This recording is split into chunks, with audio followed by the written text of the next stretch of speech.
All right, I'm live. Okay, talk to you soon. Bye. Hello, hello, hello, hello. Let me make sure that the other people in our class know we're live.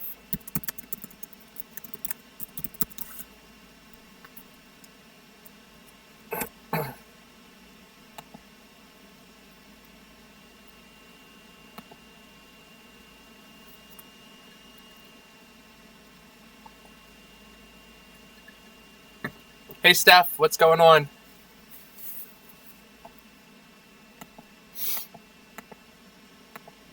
I'm going to open up some of the questions I got from yesterday to see if there's anything we need to go over.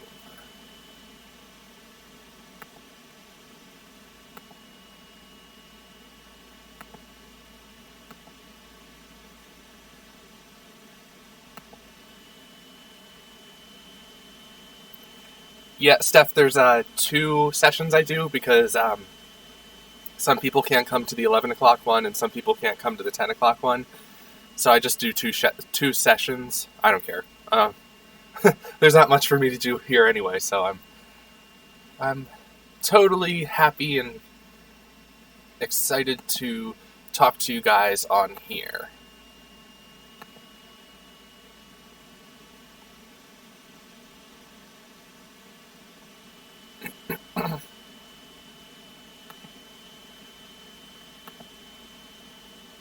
Okay. So we'll just give people a couple more minutes.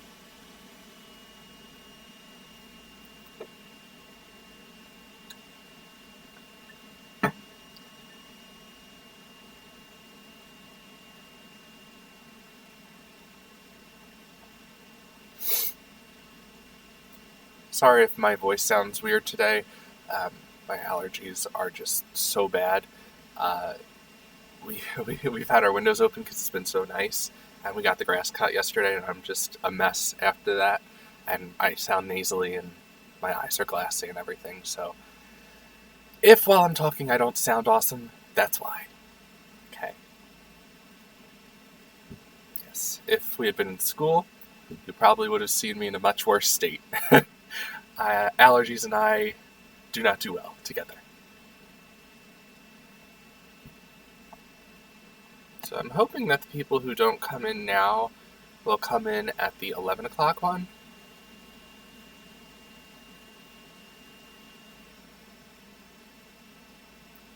Alright, so I guess we could start. So, Steph, you said, the Battle of Berlin were all women, children, and elders forced to fight. Yes, those who could were forced to fight. So, in other words, if you were in a wheelchair and you couldn't really be mobile, obviously you couldn't fight, so they wouldn't make you.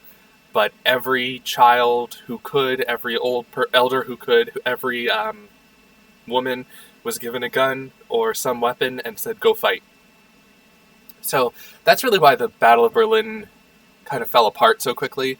A chunk of the Nazis defected because they knew the war was over. And so when the Soviets started charging in, it was just women, children, and the elderly. So if you've ever seen Jojo Rabbit, which I think is actually a fantastic movie, in Jojo Rabbit at the end, we see all the kids are being forced to fight. Okay, they're making them suicide bombers. They're giving them giant guns. Even the women are fighting. The elderly are fighting. That's one of the most realistic portions of the movie, is the Battle of Berlin, when the Nazis and their war machine are falling apart finally.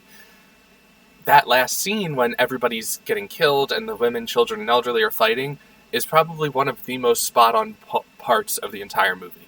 And overall, that's really why, with also considering a big chunk of the Nazis defected, that's a reason why that the Battle of Berlin was so quick and so short-lived. Okay, because there really wasn't an apt defense, you could say. Not to say, obviously I'm not saying the children, the elderly, and the women were all just weaklings, and that's why they couldn't win. It was more because most of these people had never fought. Obviously the children have never fought, so most of these people were just civilians who were given guns and said, hey, you've had no training, defend the city, defend your Fuhrer, even though he killed himself, and defend the Third Reich. So it's really an interesting battle, and there is a phenomenal documentary. It's called The Savage Peace, and it looks at Berlin immediately after the war. It's just phenomenal. I can't even describe how just horrible things were for the Germans after the war. Okay, and even during the war when Berlin was getting destroyed, how horrible things were for the civilians. Okay, not necessarily for the Nazi military people, more so for the civilians. They suffered more than anybody, and they probably didn't want to even be involved. Okay. Most of them probably did, but a couple of them probably would have said, no, we don't want to fight. We understand that this is the end. We're not going to fight to the death. Yeah. So come on, guys, keep throwing your questions at me. I got some questions ready if nobody's going to... Okay, here we go. Did Hitler killing himself impact the way the trials went with the 24 people who were put on trial? And do you think those people still would have said they were only following orders? So, Hitler killing himself... So first of all, I'm just going to say, I can't really speculate on whether it would have changed anything. Those high-ranking officials most likely would have still been put on trial. But instead of 24 people having harsh sentences, it would have been 25. But Hitler's fear was, the Soviets are so violent. They're so violent, and I've seen what they did to Mussolini, and that was so scary. What if the Soviets do that to me? What if they string me up by my feet and kill me and my mistress? So that's really one of the reasons why he kills himself. And had he been alive for the trials, I don't think it would have made much of a difference. I still think most of the soldiers who were put on trial would have said, we were just following orders, because by the time the Nuremberg trials were, conducted, most of the Germans, if not all of them, realized the war's over, we lost. So most of them are just going to try to escape with their lives. So to answer your question, definitely. They would have definitely said they were still following orders. Mr. Robeck said, yes, great question. Hitler lost all of his men in the Soviet Union. Threw all of his men at the Soviet Union or at the Battle of the Bulge. The retired soldiers, women, and children were all that were left. It's correct. Like we were saying, they mostly had never fought before. They were sent on the front lines. Let me check. I know there's a couple more people in this chat session. Feel free to contribute. Okay, so one of the questions is from Daniel. He says, why did we bomb Hiroshima before Nagasaki, and was Nagasaki a bigger deal? Is that why they surrendered? Or between both bombs together, why did they surrender after the bombing? So, the first bombing in Hiroshima was devastating and brutal, but what most of the Japanese military and leadership thought was, oh, they'll never drop that bomb again. They saw what horrible consequences it had on our people, how many people it immediately killed. There's no way they're going to drop that again.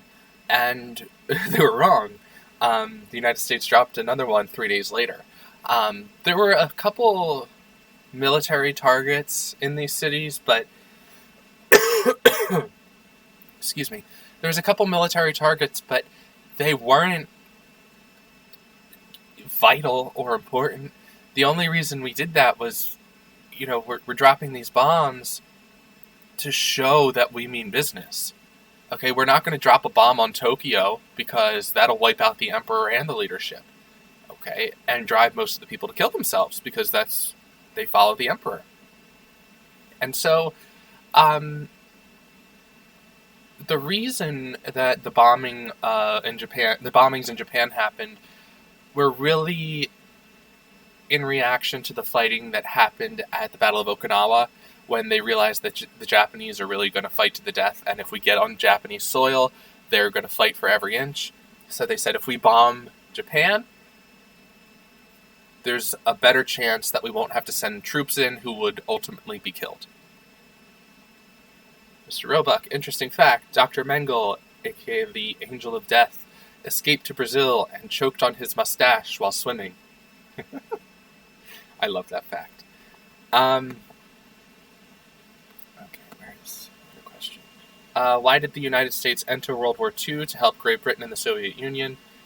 So, the United States enters World War II not because they want to help the Soviet Union or the United Kingdom. In fact, Churchill had several phone conversations with Roosevelt, where Roosevelt basically said, hey, I know you're about to fall apart and everything. We're just going to keep sending you supplies. We're really trying to stay isolationist. We don't want to go to war again. So it wasn't to just jump in and help. That's why we started fighting in Europe first, instead of the Pacific. But the real reason we entered the war was Pearl Harbor. Pearl Harbor was the biggest reason. It was the driving factor behind, our shift back into a war economy, our shift back into a highly productive industrial power, and it's really the thing that draws us into the war. Had we not been drawn, and this is a very American-centric point of view, but and this is one of the arguments that I heard, this isn't necessarily my own, had the United States not joined the war, the Nazis probably would have been successful in conquering Europe, and the Japanese would have been successful in conquering Asia. And so, it was considered one of the biggest mistakes, bringing the United States into the army. It was like one of the Japanese in the leadership said, what have we done? We've just awoken a sleeping bear, meaning the United States, because he recognized how much of a threat we were, and he knew what happened from the last war once we got involved. So, really, what we see from the bombing of Pearl Harbor is a shift in American attitudes towards the war. Instead of being isolationist, suddenly everybody says, hey, we need to go to war, we need to strike back at them. And like Mr. Roebuck's saying, because of the tripartite pact between Japan, Germany, and Italy, when we declare war on Japan, Germany and Italy immediately declare war on us, thus roping us even more into the war. Emily, what was significant about Nagasaki that got its leaders to surrender, but the little boy did not? So, again, with the bombing of Hiroshima, it was very much a shocking thing. Like, oh my god, I can't believe they just did that. But once they saw the destruction and got the reports back, they were like, there's no way that they're going to do that again. They're just making empty threats. We're still going to fight. We're still fighting for our honor. And then the United States drops the second bomb 3 days later. And once the Japanese see another 200,000 plus people getting incinerated by a bomb, the emperor basically says, hey, we're surrendering. Okay, I can't watch my people and just keep dying. That's very dishonorable. We can't defend against this type of weapon. And another reason is the Japanese are very in tune with nature. Okay, they think that Japan is sacred ground. So if we're dropping massive excuse me, how do I say it? If we're dropping weapons of mass destruction on land that they consider holy, do you think they're going to prolong a war for political reasons, or Do you think they're going to stop the war because it's hurting their ancestors, it's hurting their honor, it's hurting their sacred land? Okay, so the bombing of Nagasaki is really that affirmation that, hey, the United States is going to keep dropping bombs on us and destroying our sacred land until we stop fighting. So it's a very, very interesting thing. There's a good book about the 3 days, or the time span between and after the two bombings. Coral, hi. How did they know the bomb was going to work if it was the first made? So, I might have misspoke when I said that. I didn't mean to say first made. It was the first made and deployed. They had a couple tests in New Mexico prior to the bombing of Nagasaki and Hiroshima because they wanted to know that it worked. Okay, so they were consistently using nuclear weapons in... not nuclear weapons, this is a different kind of weapon, an atomic bomb, in New Mexico and other more barren places and rural places because they wanted to make sure that the bombs worked. So they knew that the bombs worked because of all the tests that they did, and by the time they went to drop the little boy and... I cannot remember what the other bomb was called. I feel like it was the Fat Woman or something like that. By the time they dropped those bombs, they knew that the weapons worked. They knew everything was in good shape.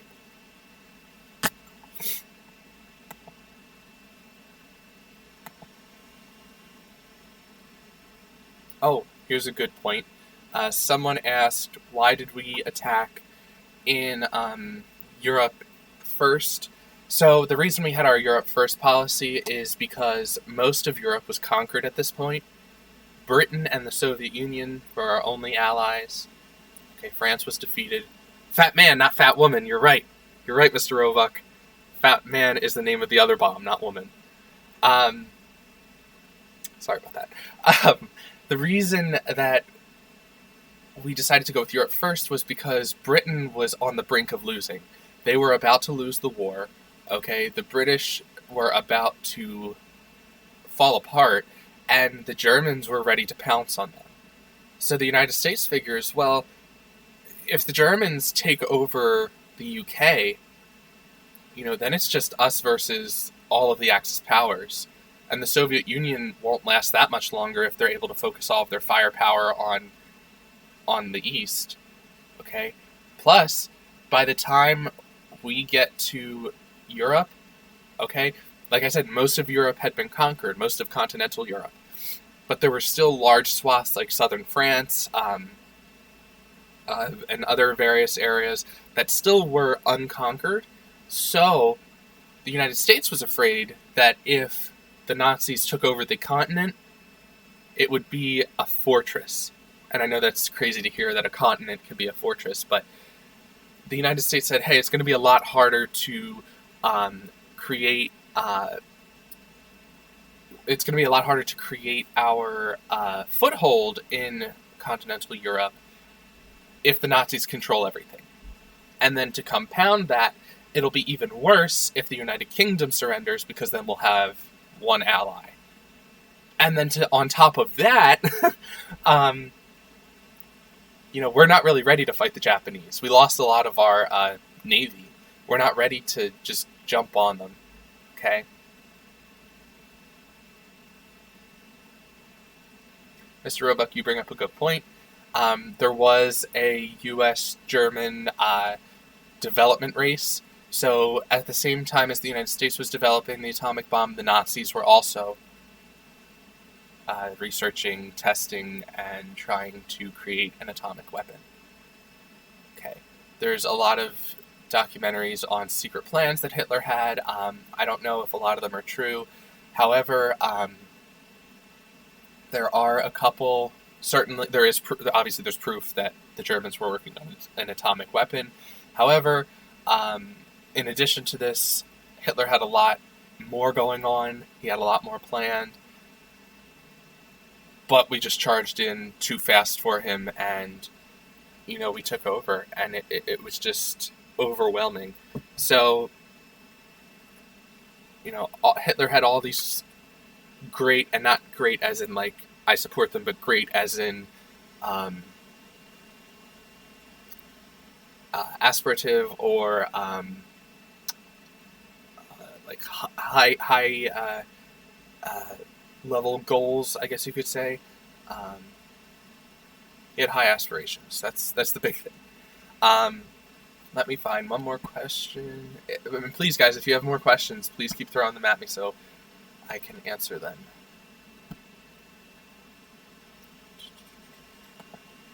Were there times when people felt homesick or stressed? Definitely. And that's not just the United States, that is all of the countries. In world history, you should have covered most of this stuff. Yeah. Why was Italy on the opposing side?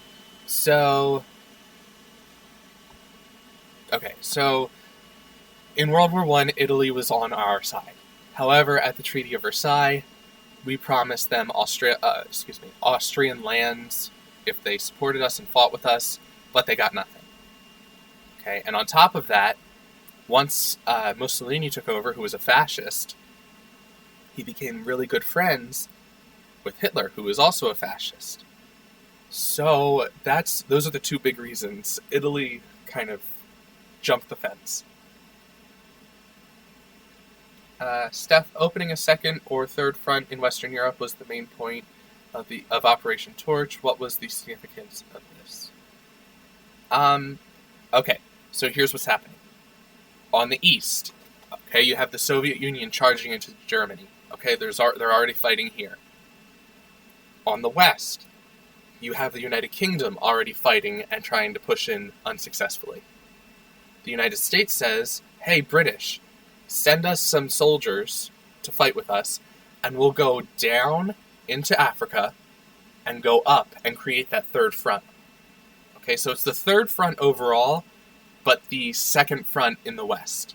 Okay, so they said, hey, if we can kind of squeeze and, close in on the Germans, it'll be much easier for us. They'll be more spread out and cornered, and we'll have more success.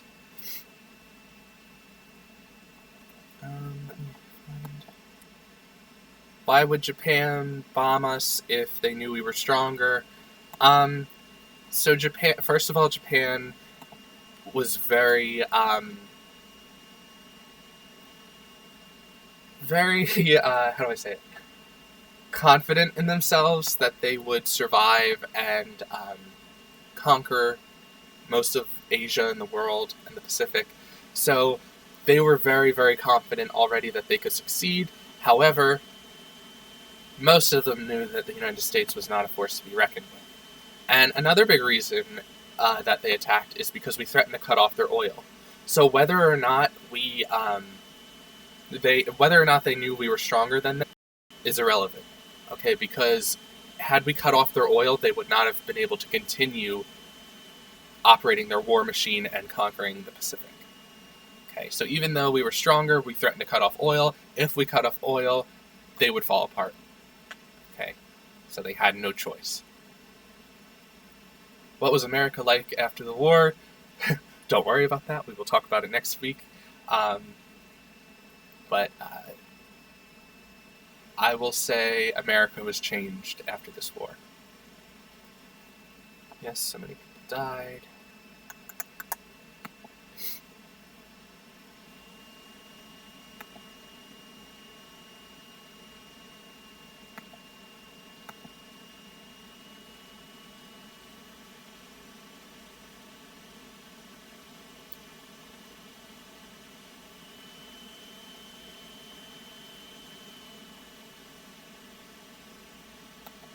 So not a lot of people did their questions or comments,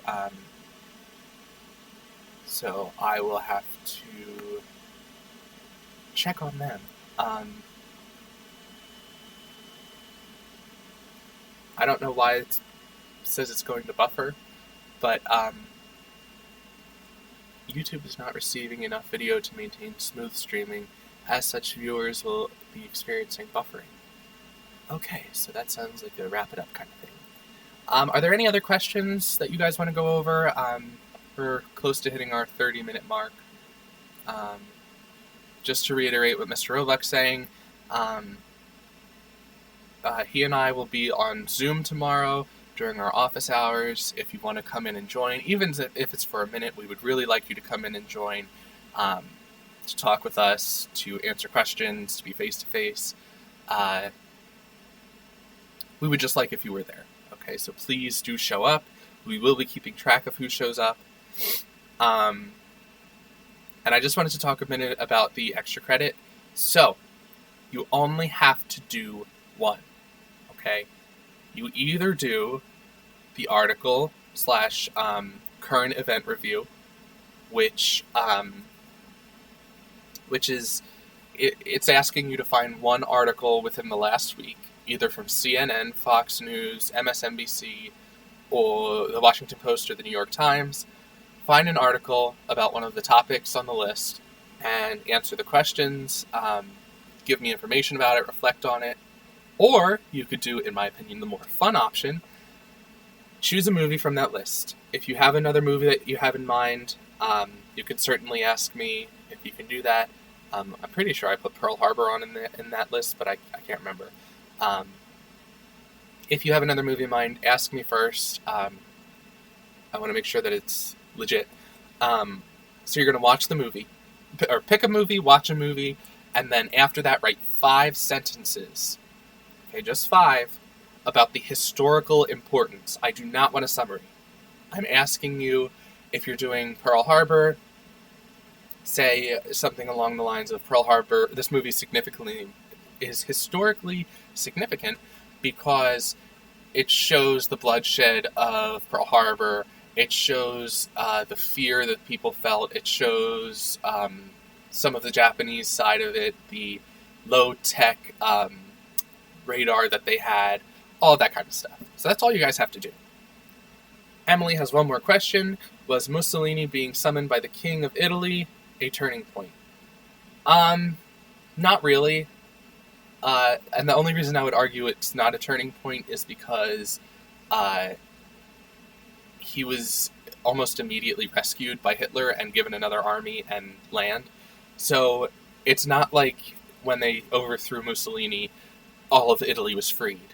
Okay, they still were fighting for a majority of the war. Okay.